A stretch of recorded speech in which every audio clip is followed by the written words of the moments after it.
Help me welcome on stage Andrew, who's already here. Come on, guys. Come on! A bit more energy for him. Yo. If you're an early stage founder and you need to know about marketing, which you do, you should not be leaving. You're going to fail if you leave. All right, we'll give everybody a second to sit down. Go then. Fine, leave. All right. Who is an early stage startup founder here? Okay. Who is an early stage startup marketer? Founders, keep your hands up, because you are the marketer for your startup also, okay? So, like Peter said, Paul, sorry, same thing, no. I'm an early stage startup marketing expert. I actually started my career here in Dubai 15 years ago. Had a couple exits here. If you've been here a long time, who knows what GoNabit was? Obviously, everybody knows about Dubizzle. After Dubizzle, I was head of marketing of GoNabit. And then I left and went to Silicon Valley, and I've had some exits there. And I'm here to talk to you about how you can grow your startup before you get VC capital. VCs don't care about the fact that you're running paid ads to grow your business. You need to show traction before you have money. And 90% of startups fail. 75% of those startups are failing because of marketing-related things.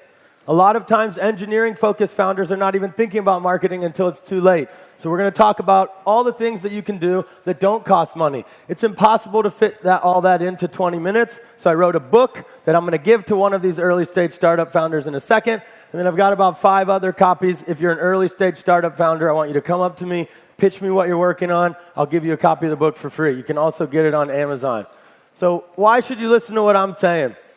17 or so years doing only this, working with early stage startup founders on how they can grow their business and helping them scale. I've driven $100 million exits. I've helped companies scale to 9-figure valuations, and it all starts in the same exact way with very little money, and you need traction to prove your concept out, right?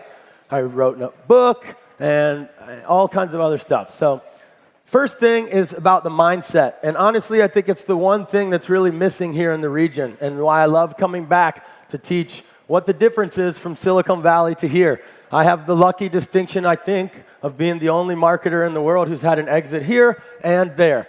So some things to focus on as a founder or a marketer for an early stage startup. A lot of people, even on the last panel, said customer satisfaction is everything. I agree with that. And if you are really confident that your service, your solution, your product is better than anything else on the market, you can be extremely aggressive. You are creating value. Startups create value. Big companies take value. So if you are really confident that what you're working on is making the world a better place, then be confident in putting it in front of people. Be confident in pushing it out there. Be confident in spamming people. There's no such thing as targeted spam. If you get an SMS from your favorite restaurant, even though you didn't ask for it, and it has free credit in it, you're going to appreciate that message because you already really love that restaurant. So targeting and creating value is everything. There is no such thing as a stupid idea. I'm going to literally share the secret of how we made Dubizzle famous today. It was a stupid idea in the beginning, and it worked out. We don't ever talk about it. I've never talked about it publicly. I'm going to share some other famous companies from Silicon Valley, what they've done. All started with brainstorming over beers, over a stupid idea. And then, you know what? Let's test that. Test everything. Have your analytics be your North Star, your guiding metric, right? The less decisions you make based on your gut or the previous job you had or some other company that you had, the less mistakes you will make. So being addicted to your analytics is going to help you really know what's working, right?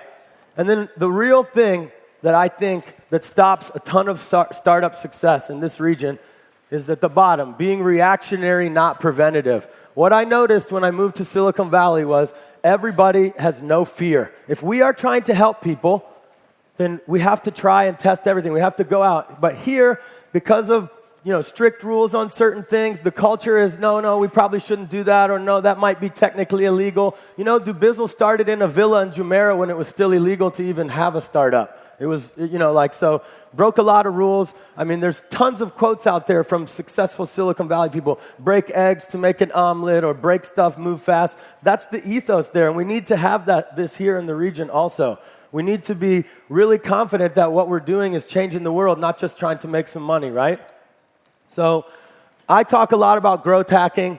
it's a mindset. It's, there's a definition there. Who is an early stage founder? Raise their hand again. Somebody want to stand up and tell me what they think growth hacking is to them? Anybody? Nobody wants to stand up? See what I'm saying? We're scared here. Why are we scared? Go ahead. Breaking barriers. There you go. Breaking barriers. Free copy of the book for you, miss. Right there. Catch it.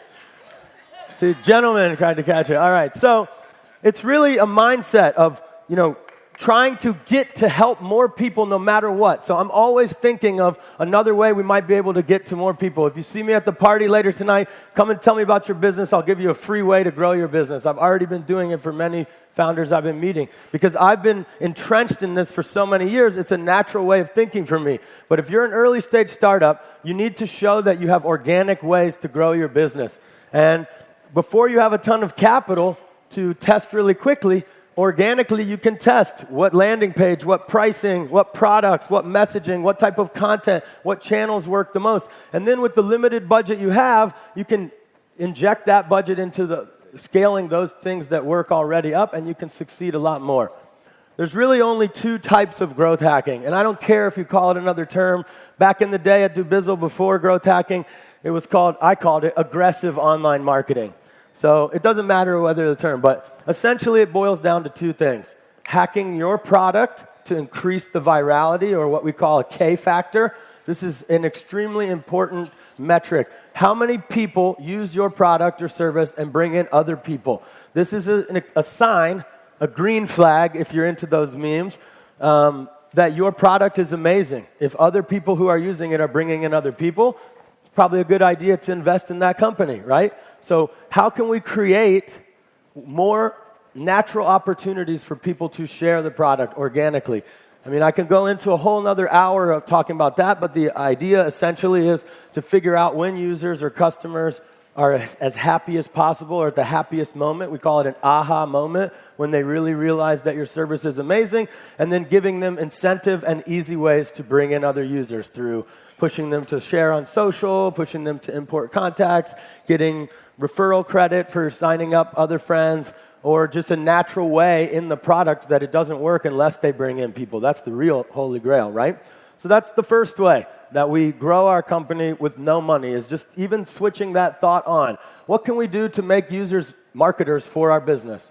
The second thing is hacking existing communities, which is what we did at Dubizzle and what I'm going to tell you about. So with that, it's where are our customers spending time online? Where are they consuming content? Where are they easily accessible for no money? How can we, it doesn't have to be hacking as a negative thing either. It's a positive thing. I'm not talking about shutting down a website or, creating malicious code or anything evil. I mean, how can I get into that community and create value for those users there so that they find out about me? So I can spend time rather than money. Because as an early stage startup, you have more time than you have money, right? And if you're in a really competitive space, back in the day after Dubizzle, Go Nabbit and Cabone, if you're old enough and you've been here a long time, that was a really competitive space. We had to spend a ton of money to beat them at their own game. But if you're starting out revolutionizing something, your first mover advantage, you have plenty of time. You can grow organically. So those are the two ways. So I'm going to get into stories, and I'm going to go really fast so that I have time for questions. But first example, from a really, really famous company that we all use now. This is the actual thing that they did to hack into an existing community. They're a short-term rental website. They figured out a way to one-click get their content onto Craigslist. Craigslist is 100 billion page views a month at its height. This is almost 10 years ago when this happened, but it's an excellent example because we use it in this region as well. They figured out they had better quality of content and more safety for their users than Craigslist. Craigslist had short-term rentals also. Everyone is using Craigslist, but it's a poor service. It doesn't have any security features, doesn't have good photos. So they had the confidence that their solution is better. So, okay, maybe we can break a few eggs. Let's do it. Let's make a way to get our content on there in one click. So inside of Airbnb, which is now Airbnb, you could post your short-term listing on Craigslist. They were not scared. It was illegal what they're doing. They got their content onto Craigslist. 6 months later, after scaling to millions of users from this one thing that they don't talk about anymore. If you see Brian Chesky talk, they say, oh, we hired professional photographers to go to people's houses. Great, your photos were good. This is actually how they grew.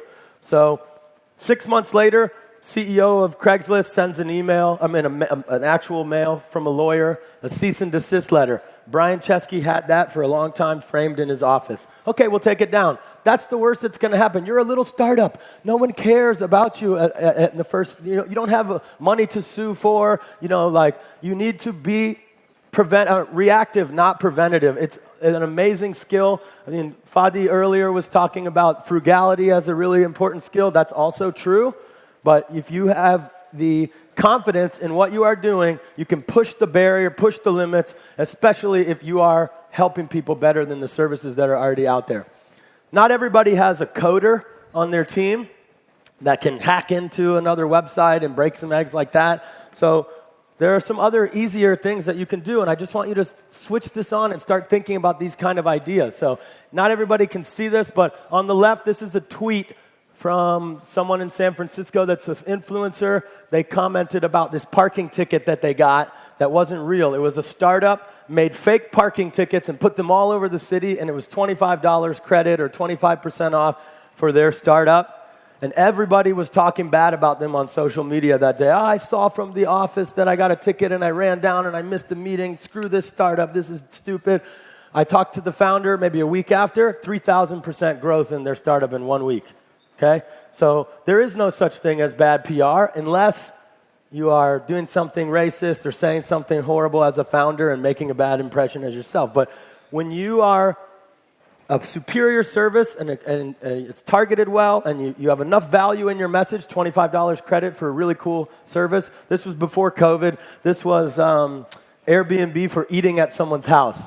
Didn't survive COVID, obviously, but really cool idea because, you have a big table, you can invite people over. In this region, we do that anyway, but in the U.S., we're not as social for dinners and stuff, and cooking and hospitality is different. So amazing idea. How much does it cost to print a couple hundred flyers here? Nothing. We all see those cards for the massage services they put on the cars. They're still doing that here because it costs nothing. It clearly works, right? I don't use it. You do? Somebody does. So they're growth hacking better than startups are. Come on, that's crazy, right? So another idea, takes no development skill whatsoever. This is Venmo, which is like PayPal. They own it now. You can send money to people really easily in the US, and it has a social functionality. When you send money, it sends a push notification, an SMS, an email, and it has an amazing cha-ching sound. So we are trained in America to be addicted to getting these notifications because somebody is sending me money. Well, one day in San Francisco, I got a message from a startup. You do it by mobile number, so you can guess by where they live. 415 is the area code in San Francisco where I live. And they sent 1 penny to thousands of people. I'm sure they used a software or a script to do this. Thousands and thousands of people in San Francisco got a text message, an SMS, an email, and a cha-ching sound and ran to their phone to see it says, hey, we thought you'd love to check out our app. Here's a penny for your thoughts. 1 penny. So for 1,000, it's $10, 35 dirhams or something. You get 1,000 people to check out your startup. I thought it was a brilliant idea. I have no idea what happened to that startup. I didn't keep in touch with them, but I always loved that idea. And that's the way I want you to think. You don't have to spend money to grow your startup. If you're creating value, you just need to think, where are they? Where are the users? And where in our product or service can I push more people to come to the app through our existing user base? And then if you have those kind of metrics, and people will invest in your startup because it shows that it's really needed, right? This is a fake version of the exact thing that actually grew Dubizzle. I didn't screenshot it 10-something years ago. But what we did to really grow Dubizzle, I was doing everything. We were in a villa. We're only 10 people. Natalie's still here somewhere, I think. Yeah, Natalie was our head of HR back in the day. I was driving to Abu Dhabi to do events. We were doing all kinds of stuff. When I started, it was 800,000 page views a month. And a year later, we were 25 million page views a month and scaled across the region really quickly into multiple languages. One of the major things that grew us was not paid advertising. It was not SEO. I think I only had like a $10,000 a month budget, which obviously is great, but it's nowhere near going to get you from 800,000 to millions of users, right? What actually happened was Thursday evening, upstairs. They used to separate developers from marketers. Now we're very conjoined at the hip. But Rima al-Sheikh, Syrian developer, I was asking her stupid ideas every day. Can we do this? Can we do that? I'm like a little kid in the office because I didn't understand anything about software development at the time, which actually is a really good thing for coming up with ideas, right? Nothing is holding me back because I don't have a fear of sounding stupid. I know I'm not stupid, so it doesn't matter. And I'm like, oh, what if we made a script that scrapes all the other classified sites? You don't know now, but there was 20 other classified sites in the region at the time. We were the only one that you had to have a UAE phone number for. So extreme safety, way less scams. We had pop-ups that are telling you not to send money to anyone. I mean, it's all common sense to us now, but 10 years ago, a lot of people were getting screwed over in the region by scammers that from out of the country, by fraudulent things. I mean, there was horrible things happening. People were adopting pets on Dubizzle and then selling them. It was crazy what was going on. So we were a much more superior product. We had a lot of confidence that we're saving people. We're helping them not get ripped off. So I'm thinking aggressively, how can I save more people? Not how can I make more money. That's the difference, okay? How can I save people, right? How can I help them with this? So I said, can we scrape mobile numbers off of all those sites and categorize them by what they're looking at? And she was like, no, that's stupid. I guess maybe we could. It's probably illegal, but let's try it. So I came back on Sunday. She had 60,000 mobile numbers categorized in the UAE or in Dubai by what they were posting online. So we used Etisalat. It was like 2 fills per SMS or something at the time. And we sent out 2,000 messages a day from my mobile number. I couldn't use my phone for a month. It was just responses. And this was the message. Hey, I saw your blank, which was automated, for sale online or for rent or whatever it was. You should use this website instead. It's way safer. It's not, hey, my name is Andrew from this company. I think that you would appreciate our service, blah, blah, blah. A really short message. It seems like it's just a regular guy. For a year, I had people texting me, hey, I got a really good job. I owe you. Let's go out and get drunk. I'll pay for everything. Like crazy value because it's a better service. It was literally helping people, right? So this is the actual thing that took Dubizzle to a hockey stick straight up. Nobody knows, nobody talks about it. You're the first people in the whole country to ever hear about it. It was an amazing success, obviously, because the service has to follow up with the message, right? You can't just market bullshit, right? You have to actually be creating value. But if you know you are, even if you have a little bit of data on it, then you can do crazy stuff like this. We never got in trouble. We never got anything saying it was, because who's going to complain about getting a message that's valuable for them? Like I said, very targeted. They were trying to get a job. They were trying to sell their car. Try and use this website. It's better. Halas, okay, I'll try it, right? So I got a couple minutes. Pulling all that together, you don't need a ton of money to grow your business. After GoNabit, I was head of marketing of Yadig. Does anyone remember what Yadig was here? Nobody, because it failed.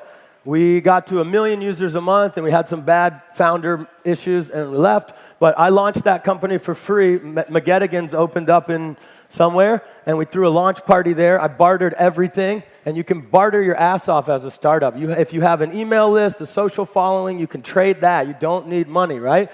Growth happens when you create value for the right target. And when you're creating value, you can be aggressive, be aggressive. And then be data-driven. Another thing I noticed in this region is we all know everything here, right? No, we don't. So even though you had a successful business in construction or the founder of your company is rich from something else, you don't know anything about this industry, this new business. Let the data tell you. Test everything, let the data tell you, and just really focus on creating value. If you're working on something right now that you think I'm crazy when I'm talking about, no, we're not really creating value, give up. Start something else. We need to create value. We need to help people. We need to innovate outside of just the region. It's not just this is this company from the US, but for the UAE region. Like more innovation should come from here for the whole world, right? So focus on creating value, and you will do really well. That's my talk. I'm Andrew Startups. Very easy to find me on social media. .com, Instagram. I have a book, online courses. I coach a few startups in the region still. I'd love to work with you and learn more about what you're doing. Like I said, I have a few books to give away for the early stage startup founders that want to know more about my secrets. Thank you so much. Wow. We got it. We got time. No. Sit down, Paul. No, go. If you want to use your minute. Who's got a question? Come on. I want to hear I'm from going the to grab founders one or marketers. two questions. Raise your hands, and I'm going with the microphone. Where? Andrew, you choose. I mean, no hands up. No, yeah. Right there. I sent you on email. And Okay, you sent me an email? Step, chat. Okay. I'm a marketing lead at B2B for pharmacists. Right, Sara. Yeah. I remember your email. Hi. Would you tell me tips and tricks about marketing for B2B? Or? Way easier. B2B is so easy. If your business isn't creating value in B2B, then like, what are you doing? So all you have to do is lead gen. Lead gen and promotion, the only two things you need for a B2B company. B2C, way more stuff that you need. You need to grow a social following to show that your business is legit. So B2B, it's those two things. For leads, LinkedIn and email marketing, really all that you need in the beginning. I mean, you need to go to conferences and do all that other shit later, but you can automate LinkedIn outreach through different software. You can automate email outreach, so you test different targets. I mean, for you, it's pharmacies, maybe different sizes and areas. And then for the promotion, it's just doing PR marketing. So we'll talk later, though. But Andrew, yeah. who do you want next? Yeah, this guy right next to him. This guy over there. Okay. We have, he was so patient. Maybe one more. Go ahead. As an early stage startup, what would be better marketing-wise? Would it be hiring your own in-house team for the marketing? No. Or working with an agency? No, definitely not. I don't think an agency, I think a consultant. So an agency, they only care about the money that they're making. You know, I own an agency, so I can say that. But I'm also a coach and a consultant on my own. And I think a consultant is the way to go because over the course of the last 7 or 8 years, a consultant worked on 100 projects. A full-time marketer maybe has 5 companies in their whole life that they work with. So the experience is way different. And an agency, unless you're paying a ton of money, I charge 50,000 dirhams a month minimum for my agency. Like, if you're not paying that kind of money, they don't care about you. They're just doing the bare minimum. This guy right there. Okay. And then everyone else has to meet me at the party. Yes, at the party tonight. It's going to make me stop. Who was raising his hand? Here you go, Betty. In the suit. Yeah, I have a very simple question. Okay. How to bypass... I'm not single. That's good for you. Go ahead, what's the question? I have a very simple... How to bypass like a chain of command. If you want to meet the guy in charge, and he has like a whole of systems, send email to this. I got it. If you're creating enough value, they should be receptive to your message. If you're reaching out to people and they're not responding, there isn't value in your message. If you have the value for them, it doesn't matter if they're the biggest CEO in the world, if you can get to them. I mean, I really believe in LinkedIn messaging, emailing them, sending them something. I mean, like if they're like a super high value target, it's obviously going to be really hard. So there's bottom-up approach, going to someone lower at the company and letting them move it up. Takes a long time, but they're very receptive. And then there's the top-down approach, going directly to a C-level person. They don't respond as much, but when they do, there's no sales cycle. It moves really quick. So just really focus on what your message is. I mean, I'll be really, really quick. Only 3 things need to be in your cold outreach. Who you are is not your name and where you're from. It's I'm from a company that does this, and then 40% of the message or 60% of the message is the value that you have for them. I have this thing that does this for companies like blah, blah, blah, blah, blah, bigger than who they are, right? And then the last part is just a call to action. Hey, I'm coming to this. I would love to meet you. Or I attached our press release or something for them to do. That's all that needs to be in the message. If you look at your message, I guarantee it's too long. We all open messages on our phone. And if it looks like the whole phone is full of text, I'm not looking at it. So really short message will get a better response. One more. All right. Come on, you choose. Yes, hijabi lady. Hello. Hello, thank you for the informative presentation, first of all. I have the same question as Sarah, but for businesses that are B2B to C. That's the best. That's the best way to start. If you have no money, you start by going through partners. So create value for the partners and let them do the work. So focus on creating value for those B2B and then give them the materials and the insight and make it really easy for them to market to the C, if that makes sense.